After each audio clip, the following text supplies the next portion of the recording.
C'est une fleur de la mort qui pousse sur le cimetière des elfes, il suffit de la mélanger à du fer pulvérisé ordinaire, et elle anéantit instantanément l'esprit des elfes. La reine a ourdi un complot monstrueux, sous prétexte du mariage de la princesse, elle a attiré tous les elfes de la forêt magique dans ce lieu, puis a ordonné à ses serviteurs d'actionner le mécanisme des obus rouges empoisonnés sont tombés du ciel. En un instant, tous les elfes touchés par ces obus ont repris leur forme originelle. Les gardiens de la frontière de la forêt magique, pour protéger les autres, se sont jetés devant les obus, finissant par se transformer en arbres. Mais même cela n'a pas pu arrêter la crise. Dans un dernier effort désespéré, le Schtroumpf bleu a saisi l'occasion de se précipiter dans le canon de l'artillerie, il a choisi de sacrifier sa vie pour boucher l'orifice et empêcher la poussière de fleurs de la mort de s'échapper. Cependant, la tribu des ténèbres ignorait que la reine disposait d'un tel arme. Ils ont mobilisé toute la force du clan pour venir se battre jusqu'au bout. Devant cette horde noire, la reine ne perd pas son calme, elle ordonne immédiatement à ses hommes de lancer des bombes rouges. La poussière de fleurs de la mort explose dans l'air, dévorant un à un les anges des ténèbres. La princesse, voyant tout cela, comprend qu'elle ne peut pas rester inactive.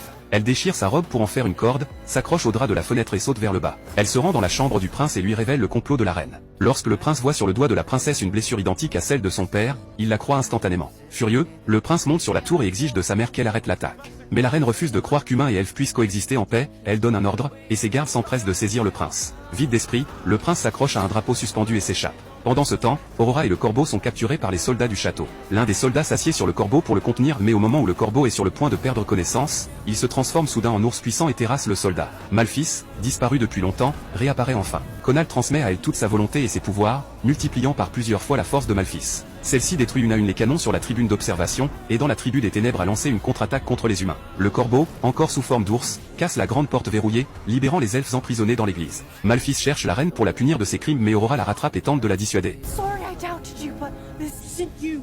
There's another way. I know you. You do not. Yes, I do. You're my mother. Pendant qu'elle parle, la reine, qui se tient à côté, tire une flèche d'un coup sec. Malphis se jette devant Aurora pour la protéger, prenant la flèche à sa place. La reine, triomphante, avoue à Aurora qu'elle a délibérément répandu la rumeur selon laquelle Malphis était une sorcière, son but était d'exploiter la peur des citoyens pour détruire la forêt des morts. Aurora, enflammée de colère, est sur le point d'être emmenée de force par les soldats. Mais alors que la reine croit avoir gagné, les 3 larmes qu'Aurora a laissées tomber ressuscitent Malphis des cendres.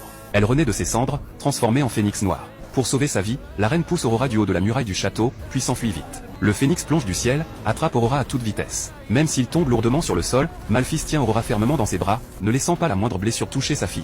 Le phénix géant se transforme ensuite à nouveau en Malphis, qui retrouve enfin sa fille Aurora. L'ancien elfe, enfin réveillé, libère les elfes emprisonnés et apporte à Malphis l'aiguille de la rouette de filature, l'instrument de la malédiction. Malphis brûle l'aiguille avec un feu ardent, rompant la malédiction. Le roi, qui dormait depuis longtemps, se réveille enfin. Grâce à la magie de Malphis, la reine perfide est transformée en chèvre. La guerre entre humains et la tribu des ténèbres s'achève. Sous les yeux de tous les invités et des elfes, Aurora et le prince Philippe célèbrent un mariage magnifique.